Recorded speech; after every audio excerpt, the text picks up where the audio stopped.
Dobrodošli na kanal Oblak.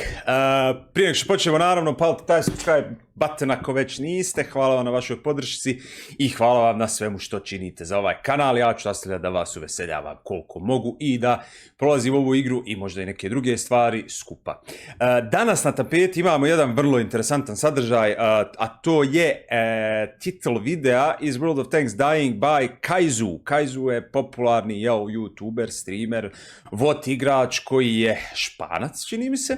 I on je nedavno napravio prije nekih 11 dana ovaj interesantni video u kojem je obrazložio sve segmente gdje se on pita da li WOT umire. Ja, otkad igram ovu igru, a to je neka 2011. godina, april, otad slušam da ova igra umire, da nikad neće opstati, da će sve da propadne, bla bla bla. Tako da, došli smo do 2024. godine, 6. je mjesec, dakle polovina 2024. godine, idemo u 2025.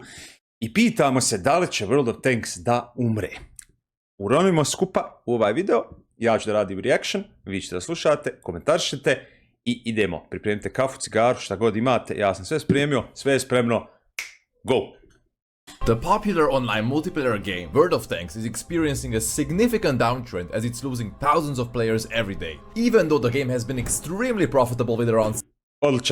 Odličan, već je napravio ovdje, odličan. Pogledajte samo ovo, molim vas, znači 280 miliona bruto prihoda 2012. godine, a onda imate 750 miliona bruto prihoda 2023. godine.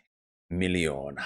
I onda su imali, kaže vamo, 5 miliona aktivnih igrača, pa su vamo imali maksimalno 9,7 2016. I onda kad je 2017. godine ubačen Defender i Scorpion i to sve kad je krenulo i onaj, pomozite mi reći, Chrysler GF, krenulo je sve navodno nizvodu, ali ja ono što vidim je da i dalje ima ono standardno isto igrača kad god salogujemo igru. Tako da ne znam koliko ovo pije vode, ali vjerovatno pije zato što se spojili serveri sa ruskim. $7.1 billion generated throughout the years. 7,1 milijardu dolara za koliko ovo, 2012. do 2023. za 11 godina. Sources, it looks like Wargaming, the game's publisher, is getting ready to finally pull the plug, despite being plagued by significant issues such as terrible matchmaking, predatory monetization tactics, and lazily reskinned and overpriced. By the way, ovaj ovdje prijevod dole, nemojte, baš ima, evo vidite, provodađisanja i laički priuređeni preskupi. Uglavnom, vjerujem da možete da većina vas da razumije šta se ovdje priča, a i mislim da će vam ovaj titel pomoć. As premium tanks, Wargaming is intensifying its aggressive monetization strategies once again. This appears to be an attempt to extract every last bit from the player base. Dakle, Kajzoo tvrdi da postoji mogućnost da hoće da izvuku sve što mogu i da ugasi igru. In this video, we will explore and find an answer as to why I think World of Tanks is dying, this time for good.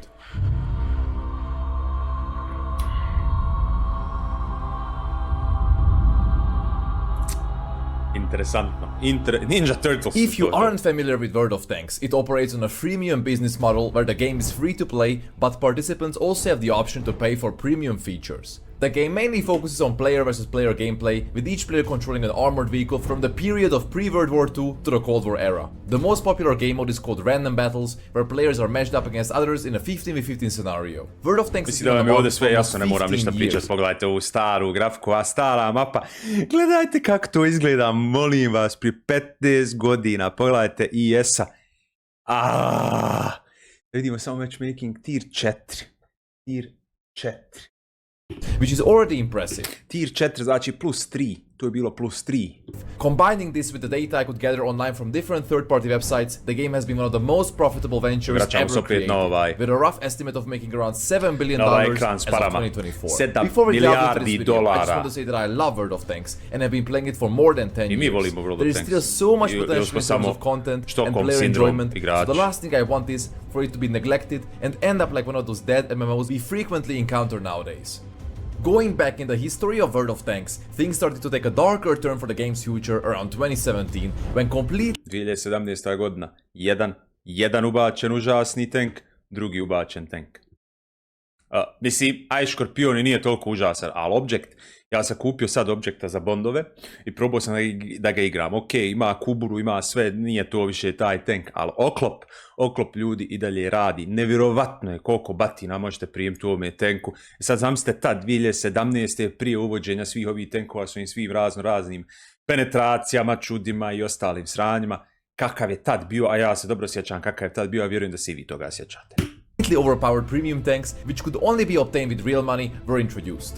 Until that point, most of the tanks available for cash were significantly worse than their freely obtainable counterparts. When the first game-breaking tank, the Kajzoo GF, was released, they even went as far as threatening one of the biggest content creators with a copyright strike on his YouTube channel. The content creator called them out on their aggressive monetization tactics, and although he took on a very vulgar tone towards the developers, his criticism was not entirely baseless, because the pricey $80 worth of premium tank had literally no frontal weak spots, which is a massive issue when it comes to the game balance. I onda ste morali pucat gold, ako se nađu dva Chrysler jedan protiv drugog, moraju gađati jedan drugog goldom i inače se drugačije ne mogu nikako probiti.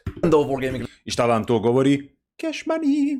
Later apologized for this. The release of these tanks has definitely done its damage and made many upset around the 2017-2018 period. Jumping to 2019, according to third-party sources, the game had a player base of around 7.1 million active players, which is still very respectable. However, if you look at the numbers between 2019 and 2020, we can see that the player base stagnated, which normally would not be a bad thing for an older MMO. However, let's not forget that this was the period of massive lockdowns and curfews induced by the surge of the COVID-19 pandemic.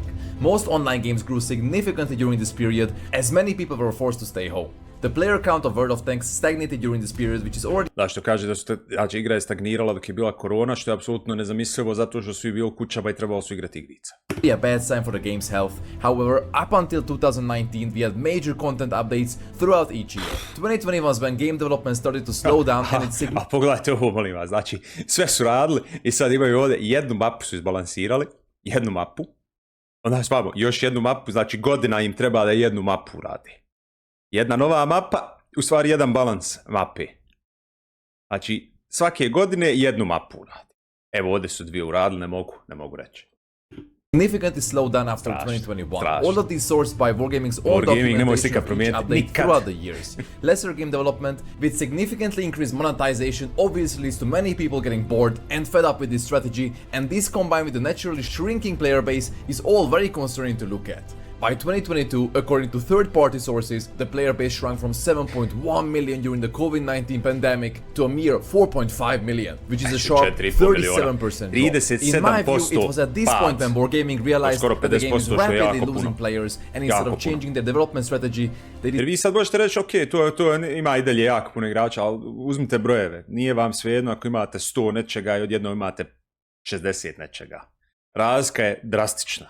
Said it would be best if they start milking the players as much as they can. We had never seen so much monetized content before. To put things into perspective, in the years leading up to 2023, we only saw 1 or 2 loot box events at max, and maybe another major event, such as buying a tank using in-game resources worth a couple $100. On average, according to third-party sources, they were making around $400 to $550 million every year. However, in 2023, they started taking things a bit too far. The amount of monetized content has been increased twofold, and we had 4 loot box events. Kad nisam igrao, ali sam pratio sam streamove, pratio sam klipove i vidio sam da su bile ove aukcije užasne i vidio sam da su bile ove kutije svako malo i vidio sam koliko se plaćaju ovi tenkovi. Pogledajte, minimum bit 175.000 free expa, ovo kad preračunate u pare, to su užasne količine novca. Heavily builds on the FOMO aspect and 2 assembly shop events where one had to spend around $200 worth of in-game resources to be able to buy that single tank. And now, are you ready for the truly crazy part? Coming to 2024, just in these 5 months alone, we've already had 4 gamble loot box events full of really bad tanks, a black market which heavily builds on the FOMO aspect once again, an assembly shop, and 2 other major monetized events. Once again, these mentioned events happened in just the last 4 months. The rate of monetization increase has been absolutely off the charts, and especially in the past 3 years, looking at this chart and data,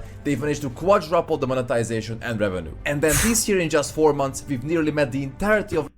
Znači, u posljednje 4 godine su učetverostručili prodaju, prihod i broj monetizirani stvari u igri.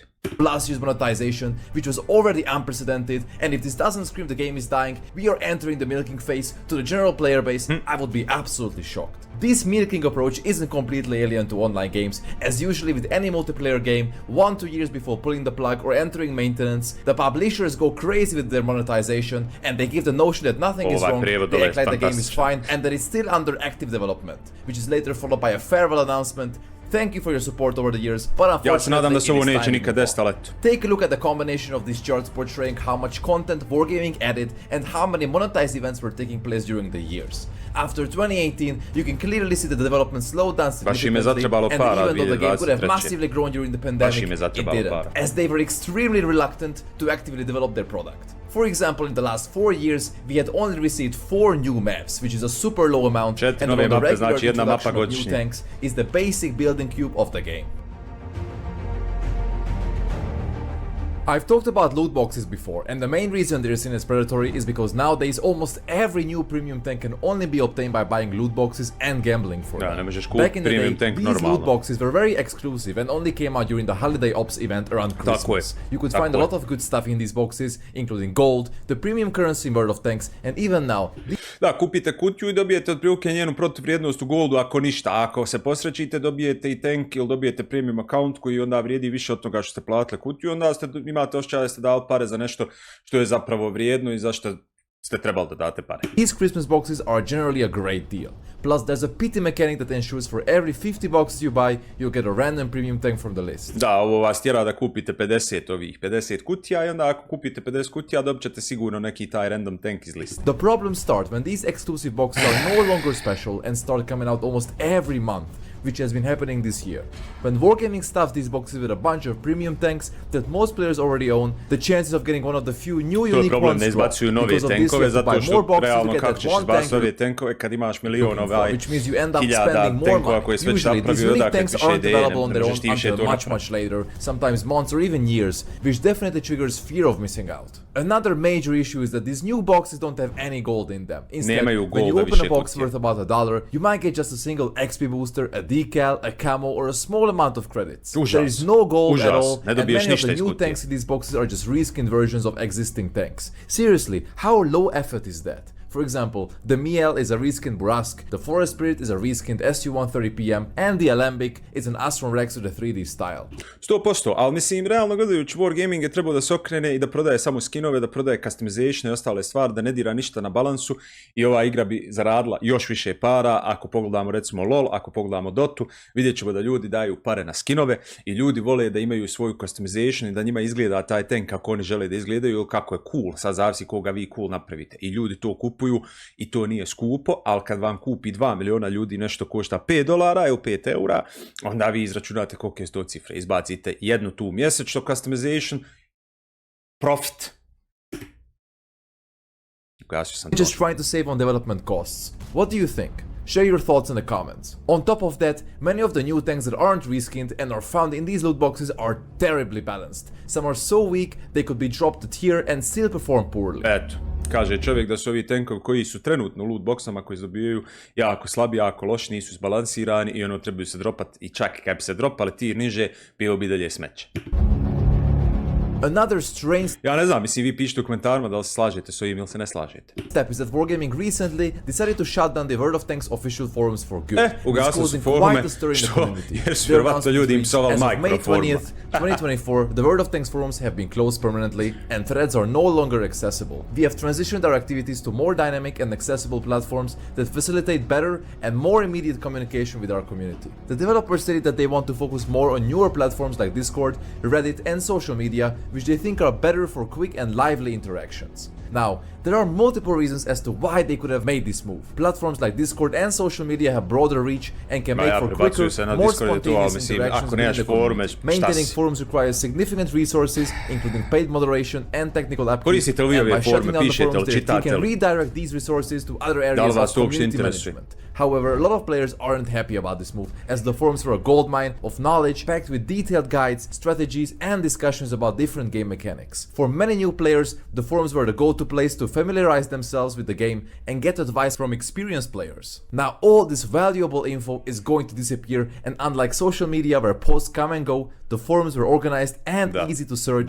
so you could always find what you needed. Apsolutno se slažem s ovim. A lot of important ok, imat social media, ok, imat ove Discord servere, ok, imat sve, ali mislim da trebaju da imaju forume, pogotovo za nešto što je ovoliko masivno i staroko ova igra. Guides and discussions will be lost, making it harder for new players to find what they are looking for. The forums also help build a strong sense of community, and with them gone, this community might get scattered across different platforms, which could hurt the quality of discussions. There's also the issue of how info is managed on newer platforms. Discord and Reddit are great, but they're not as organized, and it's harder to keep track of topics, and valuable posts can easily get buried under new stuff. This could lead to the same questions being asked over and over again, and a lot of useful info will be lost in the shuffle. In short, whatever reason they might have for all this, shutting down the official forums has some big downsides, as they were more than just a place to chat. They were a cornerstone of the community and a key resource for learning about the game. Da. Otpustili su neko lika na now a few serveru. words about the North American server of World of Tanks. In short, the NA server for WOT is having a really tough time. On tamo imaju the server's activity levels are extremely low, and it's honestly a miracle that Wargaming has not shut it down or merged it with the EU server yet. To put things into perspective, last Sunday morning, there were only about 8,000 players online, which is extremely low. With fewer players, inadequate tank balance is even a bigger problem, as there's less variety in matchmaking. For example, if there are 100 players in the NA queue, it feels like you're always up against the same overpowered tanks, and this lack of diversity. Da, ovo sam slušao na ovu temu. Znači, za američki server je jako bitno što su oni velike patriote. Sad šta je fazon? U ovoj igri imate sve nacije imaju ove prekul tenkove, osim američki koji imaju onako tenkove tipa E5 je bila ono OP, pa više nije OP. Da bi oni povećali broj igrača na američkom serveru, ovaj streamer kojeg sam gledao kaže, koji je inače Amerikanac, kaže da bi bilo genijalno da urade nešto, da izbace neki super ultra američko patriotski tank i ono ljudi bi to kupovali tipa što je Patriot bio i što je bio takve te neke stvari. Znači to kad bi izbacili, Amerikanci bi to kupovali čisto zato što je i vratili bi se igre zato što bi imali američki tank koji bi mogli da igraju, jer svaka nacija hoće da ima svoj tank. Pogotovo 350 miliona ljudi tržišta američkog koliko ga ima. Diversity makes the game a lot less fun. New players have it especially hard, as they often get matched against veterans, which can be really discouraging. Matchmaking. This all gets worse at lower tiers, where newcomers constantly face experienced players, making it tough for them to enjoy the game and stick around. To je ono što sam čitao isto na komentarima, neko se žalio za matchmaking, ono ja tu pričam od potential new players are being turned off by negative reviews and the steep learning curve. The NA competitive scene feels koji je napravljen na taj način da se vi borite protiv nekog koji je isti ili sličan level ko vi. Almost dead, with players often battling the same small group of people under different tags each campaign. Unless there are bigger changes, like more rewards or gold on a global map, things will keep getting worse, says a prominent member of one of the NA top clans. What's also pretty alarming is that Wargaming had just fired the head of community on NA. Could this potentially signal a possible merger with the EU server? What are your thoughts about this? Please write me in the comments. Overall, the NA server is in a really rough spot right now, with declining player numbers and balance issues creating a vicious cycle that is hard to break without major changes. Another main issue for the substantial player loss and massive disinterest recently is that Wargaming rarely introduces any non-monetized content. Wargaming's focus on monetized content at the expense of content available to all is quite problematic for several reasons. If they release too many paid events, it will simply alienate the player base and harm the game's reputation. Lately, a lot of players, including myself, feel that the game prioritizes profit way over player experience, which generates a lot of frustration and makes many outright quit the game. Now, obviously, the primary reason for pushing monetized content is... Mislim da se razumijemo, plaćanje je okej zato što tako igra živi, ali ono ne morate biti pohlepni gadovi.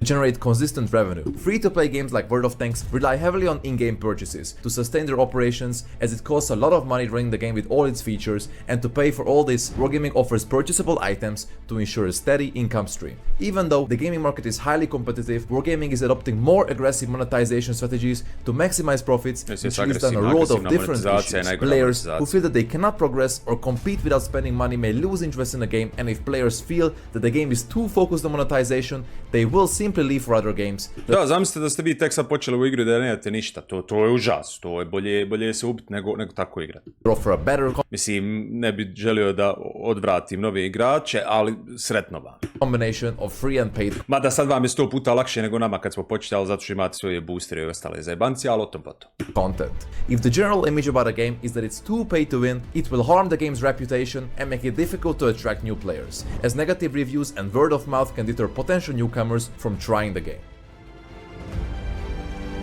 Uništili su Clan Wars. Clan Wars, once a vibrant part of World of Tanks, has significantly declined. Key issues include the long-term disablement of the global map, the absence of new and exciting campaign tanks, and the general lack of incentives and motivations for players to participate. The clan scene has been extremely stale recently and is essentially dead, as there is no compelling reason for many players to engage. To breathe new life into Clan Wars, a complete overhaul is necessary.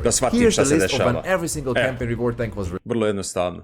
2013. jedan tank, 14. drugi, 15. treći, 15. četvrti, 16. 120 jedinica, pa Chieftain 2 godine poslije, pa onda 3 godine poslije Karo, pa onda 2 godine poslije 116. released. We can see that over the years, wargaming has significantly slowed down the introduction of these vehicles in Initially, new reward tanks were introduced almost annually, but in recent years, the frequency has decreased drastically, with only 3 new tanks introduced in 7 years. This space is super sluggish, and they must understand that regularly introducing new campaign reward tanks keeps the game dynamic and fresh, and without new content, the game will become stale and demotivate many from participating in Clan Wars, resulting in further player loss from the veterans that have no new tanks to unlock. They should also work to design additional rewards and make it so that these are attainable not just by the top tier clans, but also by mid and lower tier clans too. This will make the rewards available for more and drive more players to take part, and will ensure that clans of all skill levels feel motivated to compete. Back in the day, every campaign had 3 different parts. There were 3 fronts where you had to play with tier 6, tier 8 and tier 10 tanks. This will also add variety to the gameplay by allowing players to engage in different levels of competition, and this diversity will also cater to a wide range of players, from beginners to veterans, making Clan Wars more inclusive and exciting. Slomio frer, strašno. Personal missions. It's absolutely astonishing how the developers have not introduced any new personal missions in World of Tanks for ages. Right now, there are only 2 sets of personal missions to complete. The first one with the Object 260 as the final reward came out in January 2015. 2015. ljudi, 2015. to je 4,5 godine, 9,5 godina trenutno. Almost 10 years ago. The second set, which ends with the Object 279E, was released in August 2018. 2018. znači 6 godina. 6 godina! And we haven't seen anything new since then. These personal missions are well designed because they keep players hooked, making them push through tougher challenges to unlock exclusive tanks and other cool rewards. Wargaming's reluctance to add more content and rewards in this area might also be speeding up the player base's decline. Idemo na mape. Moja omiljena tema. It's very surprising that despite World of Tanks being a hugely profitable game, there aren't many new maps being added. Pazite ovo. Surprising that despite World of Tanks being a hugely profitable 1,1 bilion prihoda 22. godine, 650.000 po zaposlenom. Znači $650.000 po zaposlenom, što vam izađe više od milion maraka, otprilike vam ga 500.000 eura. Ili vam ga 6 milijardi dinara ili koliko čega. Znači, strašno. Profitable game. There aren't many new maps being added regularly. And when they do add new maps, they often end up being corridor-based, which limits strategic options and makes game prave za heavy tankove, heavy tank udaraj se. Mislim, možete to izbjeći i odigrati, to se sve slažem, ali moraju promijeniti. Ovo je oduvijek tema i oduvijek priča i ovo se nikad neće promijeniti. Play feel repetitive and dull. Just take a look at these maps. 25 out of the 39 playable maps at the highest possible tier are corridor maps, which means that they 25-39 mapa koje možete igrati na tieru 10 su koridorske mape. Cater to hull down tanks with good turret armor the most. Another big issue is that areas on some maps are basically no-go zones, and trying to cross these dead man's lands is almost impossible due to heavy fire from camping tanks, which creates frustrating bottlenecks and takes away from the strategic depth that should be part of the game. On top of this, whenever Wargaming reworks a map, it somehow ends up in a significantly worse state that massively punishes aggressive players and gameplay. New bushes and killing zones are made, and it all feels much worse compared to the original version. Maps such as Erlenberg, Murovanka or Mountain Pass are just a couple of examples of many. Additionally, we've been promised a lot of reworks, such as the enlargement of Ensk or reworking Empire's border, which we've heard nothing about recently. Map development is the cornerstone of this game, and to keep things fresh and exciting, Wargaming should make it priority to create new maps regularly. These new maps should feature a variety of terrains and strategic options, moving away from the overused corridor-based designs. Additionally, bringing back old maps with updated graphics and balancing them for current gameplay can bring a nostalgic feel for veteran players and could make many players return to the game. This is key to preventing the game from becoming stale, as updating these maps offers a mix of new and familiar experiences, making the gameplay more dynamic, fun, and much more colorful. Dragon's Ridge, fuj.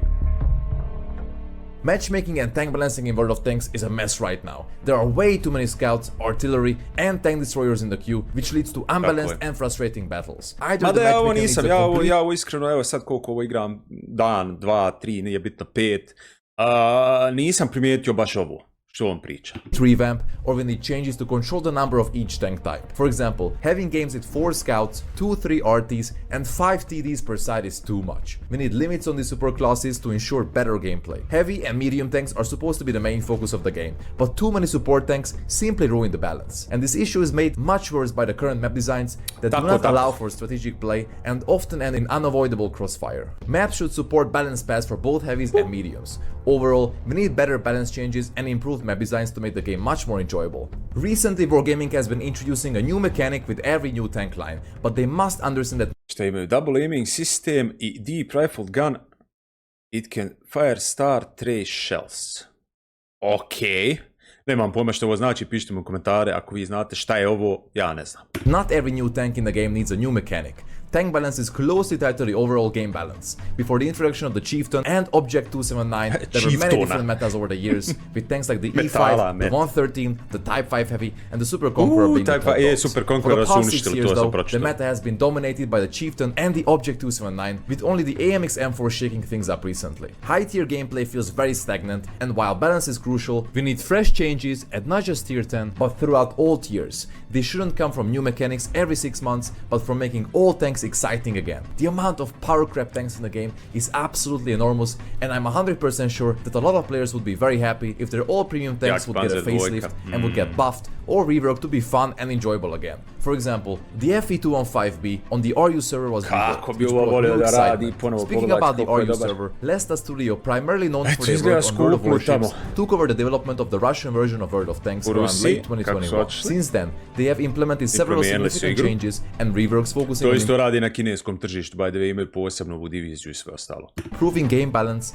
and overall player satisfaction.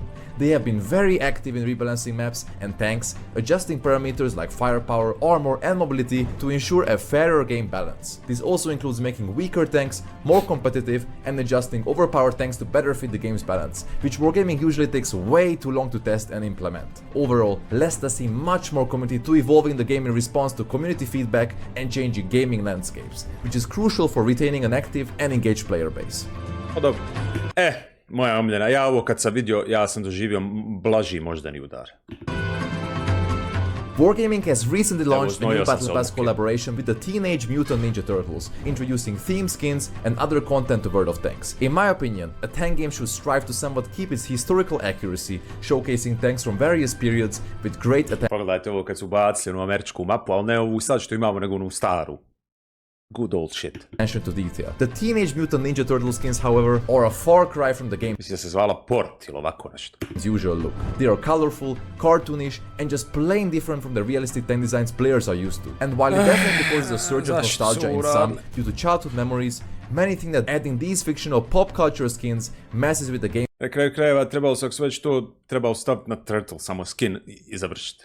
Game's historical feel. Sure, collaborations like this can be exciting and bring something new. Mislim, uzmaju pare na ovome, to da se razumijemo, uzmaju pare na nostalgiji ljudi jer ovu igru igraju 30 plus godišnjaci. To the table, but at the same time, Wargaming needs to find a balance, for if they stray too far from the game's historical roots, they risk losing some of the very players who helped make World of Tanks a success.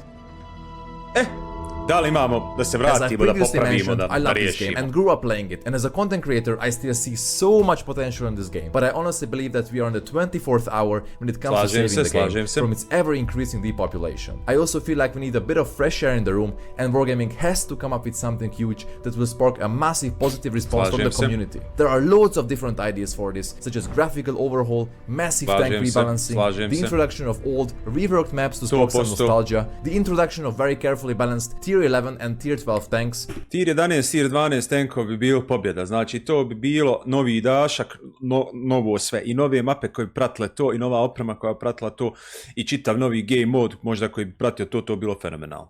More tank customizations and the list goes on. Most importantly, you as a viewer, what do you think about all that has been said? What is the biggest problem that is ruining the game for you? Is it šta vam je najgore u ovoj igri?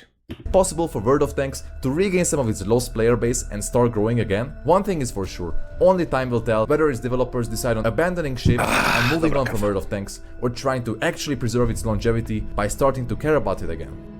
Thank you for watching. To je bilo to. Hvala vam puno što ste bili sa mnom ovih 30 minuta. Pišite mi u komentarima šta mislite o ovome svemu što je Kajzoo rekao, onome što sam ja rekao, da li vi imate nešto da dodate, da li imate nešto da oduzmete, i šta biste vi generalno uradili da popravite ovu igru, i šta biste vi generalno uradili da se vratite u ovoj igri ako biste se vraćali u ovoj igri. Hvala vam na gledanju, hvala vam na slušanju i vidimo se idući put u nekoj novoj epizodi. Vozrca!